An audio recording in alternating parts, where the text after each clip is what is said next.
Yan. Ano pong gagawin? Interview nyo kami. Hindi po ah. Ayan, interview na tayo, Lynn. Ni Sir, ayan o, mga pogi. Ayan. Oh. Magandang tanghali po sa ating lahat. Nandito po tayo sa tatlong magkakapatid po. Puro ko po kay babae, no? Opo. Puro babae po sila. Sila na lang po dito sa bahay nila na nakatira. Tatlo lang po kayo dito, Apang. Ay, yung kapatid niya, yung anak niya isa, andyan. Dalaga din. Bali, apat po kayo dito. Oo. Na paano po kayo, Apang? Ako, Apa, nadapa ako eh. nadapa po. Oh. Tapos po. Nung hindi na ako nadapa ako, hindi na ako makatayo kaagad. Pero dati po nakakatayo po kayo. Oo, nakakalakad ako. Mga ilang taon na po kayong nakahiga? Meron ng mahigit sigurong 1 taon na ba o 2 taon na. 2 taon na po. Oo. Saan po kayo kumukuha ng ano ngayon, Apang? Ng Ay, mga kasi, makain nyo? May kapatid po kaming tumutulong sa amin. Apa. Yun lang. Ilan po ba kayo magkakapatid? 12 ho kami. 12 po. Sa amin kasi kapatid ko po ito. Ah, 12 po pala kayo, ano? Oo, 12. Ano po pangalan niya, Apang? Marilyn, Kayo po. Rodi. Si Apang po. Esther, Esther, Rodi, Marilyn. Oo. Sino pong pinakamatanda po sa inyo? Si Apang po. Ilang taon na po kayo, Apang? ay 82 na ako. 86. 86. 86 kayo po, Apang. Ako? Mag-18 na. 80 kayo po. 78. 68. Ay, 68 po. Oo. Na paano naman po kayo, Apang? Yung nagkaroon ho siya ng brain damage. Paano po nangyari yun? Nung nag-aaral ho siya ng college dyan sa Orolyo. Paano pa? Nag-aaral po sa Orolyo ito. Aurelio? Oo. Dati pa. Oo, tapos ho siya ng college. Tapos po, Doon niya nakuha yung kanyang sakit. ilang taon po siya nung nagkasakit? Ay, Nung matagal na ho. Ilang taon na. Na-stop lang po yung paggagamot dahil yung mga kapatid ko may asawa na, siyempre may mga anak na. Ah, bata pa po siya nung nagkaroon ng gano'n? Oo, Nung bata. college po siya? Oo, college pa. Mm. Kaya nga yung mga kapatid ko, hindi na kami binigyan dahil may pamilya na. Apo. Kaya sabi ng kapatid ko, sorry na lang Rodi, sabi sa akin, hindi na natin mapapagamot si Lynn. Ay, sabi ko, kung ayaw niyo na ipagamot, bahala na ang Lord sa amin. Nung nalaman niyo pong gano'n, Apong, yung parang hindi na ipapagamot yung kapatid niyo, ano pong naramdaman niyo nun? Para ako nalungkot. Siyempre, noon yan hindi naman ganyan. Matawa siya noon At saka siya, hindi naman sinusumpong. Hindi naman siya nagwawala, kundi yung kung maisipan lang niya, lakad ng lakad, gano'n. Tumatawa. Ba't naiyak ka, Apong? Naalala ko po yung pamilya namin. Naintindihan niya pa po tayo? Oo, naintindihan. Parang lakad lang po siya ng lakad. Oo. Maisipan lang po, walakad. Apo. Hindi naman siya dating ganyan. Nung nagkasakit nga lang siya, saka naglalakad.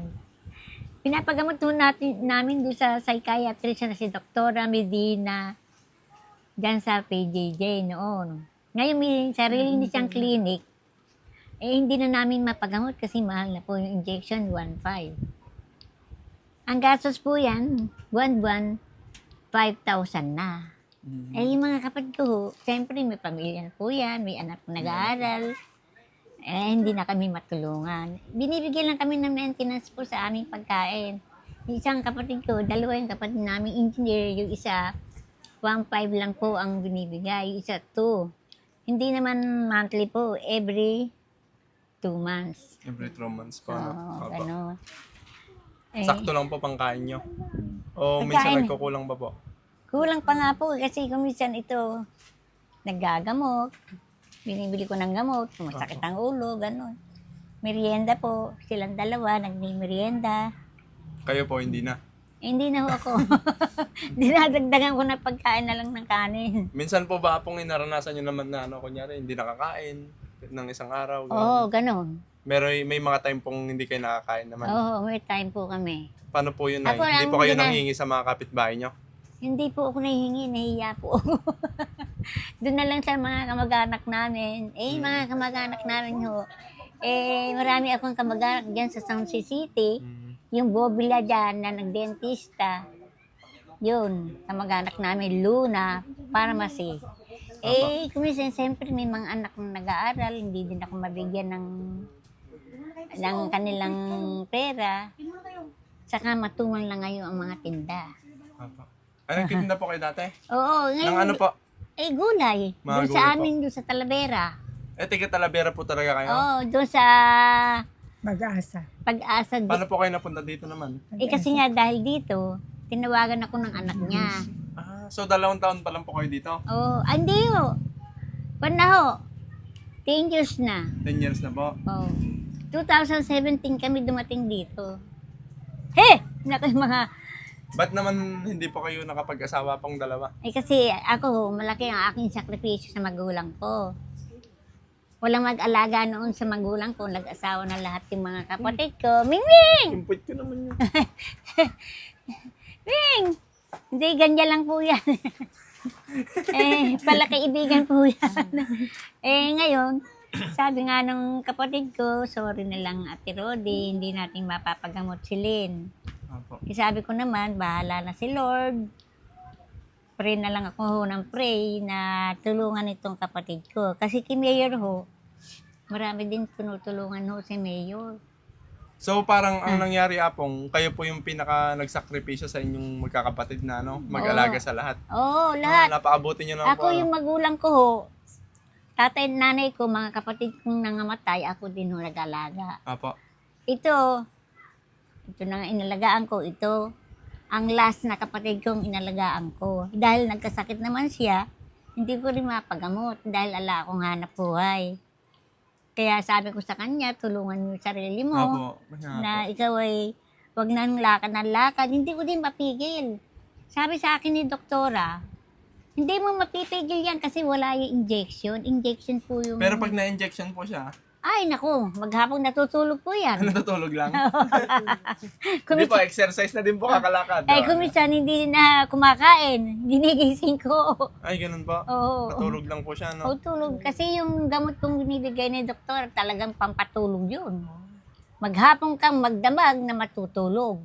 Ilang araw po yun? O mga 2. 2 araw. Tapos Kaya- gagaling naman na po siya. O gagaling na ako kasi may gamot din iniinom.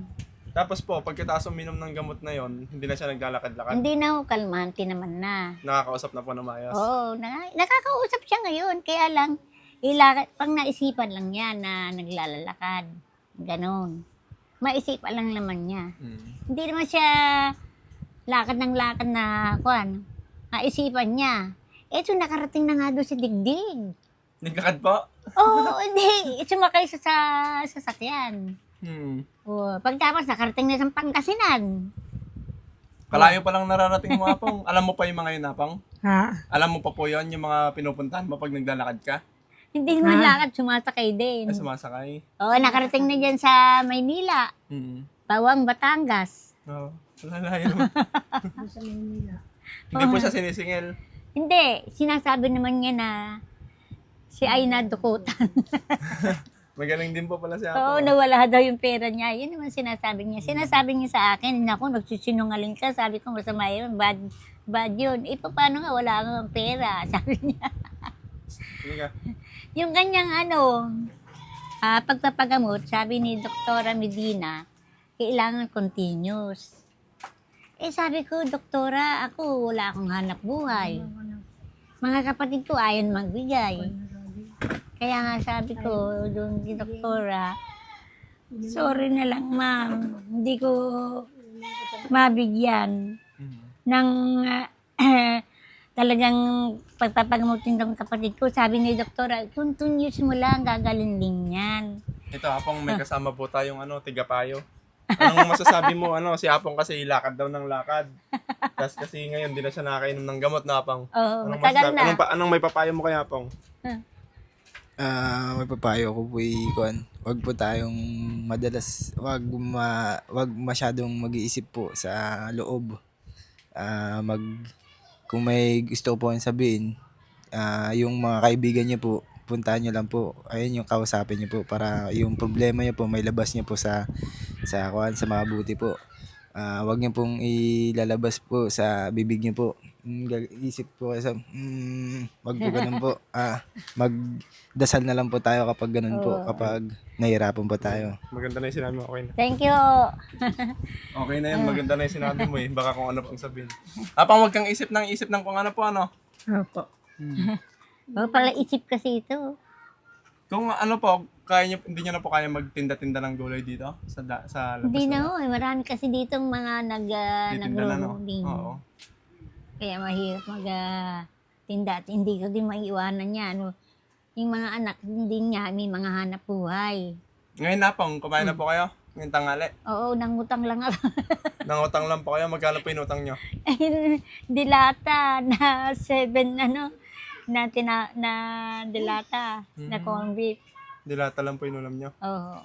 Ginisa ko lang ho sa kamatis. Ganun Apo. para may May sabaw. ibibigay ako pang pandagdag nyo lang po ng pangkain-kain nyo, no? Oh, thank you. Yan. Ayan, Lynn. Bibigyan ka daw ni Sir. Oh, Ito ba? oh yan. Pangbili nyo pong pagkain nyo. Ay, Masabi mo nga pang. Anong Thank you po. Maraming salamat po. Ito yung sa binigay po nyo. Pagpalain po kayo ng Panginoon. At lalo pang marami pong mga tao matulungan nyo. Pagpipray ko po kayo everyday na sana humaba pa ang buhay nyo. Kaya po, apang. May gusto po kayong Oh, sabihin. binigyan tayo ng blessing. Huwag kang upo ka muna. Kaya nakakatulong pala sa amin. Maraming salamat at natulungan niyo kami. Apo. Hindi namin alam na makakarating din kayo dito na pumunta. Kaya pang, may gusto po kayong sabihin sa mga gusto pang tumulong. Sa mga tumulong daw. Sa mga gusto pa pong tumulong, may gusto po kayo sabihin. Oo Kung Sa lahat ng tao may gustong tumulong, sabi mo. tumulong, hindi Tumulong salamat sila. na tumulong sila. Hindi po kayong tulong nga pong. Marami pong nanonood. Baka Ah. sakali pong may mabuting tao na magbigay pa po sa inyo para po Sa may lahat ng pangkain tayo. ating mga kabarangay, kababayan, dito sa Muñoz, Nueva Ecija, ako po yung nananawagan sa inyo na tulungan po kami magkakapatid. Pareho kaming dalaga po ito. Ito po ay 68 years old. Ako naman, 80 na. Sa May 24. At itong kapatid ko po, 86 na po. Kaya, kung sino man tao ang gustong tumulong, ay dito lang ho niya dalhin sa lugar po namin dito sa Dinglingay. Sa, ano yung street natin? Ginuntian B. Ayan. Sa mga gusto pong Oo, magpatid ng tulong. Linglingay. Nueva Ecija. Ay, city ba ito? Muñoz. Ay, Muñoz City. Ayan po. Maraming salamat po sa mga taong tutulong at kayo po ay lalong pagpalain ng Panginoon. Maraming salamat po sa mga nais pong tumulong sa pamilya po nila nanay. 3 lang po sila dito sa kanilang bahay at ngayon po wala po silang pinagkukuhanan ng kanilang pambili ng pagkain. Maaari po kayo mag-message or mag-direct po sa kanila dito po sa Ginuntian B. Ginuntuan B. Oo. Dito sa Linglingay, Linglingay. Muñoz, Nueva Ecija. Maraming salamat po. God bless you all. Thank you. Thank you po.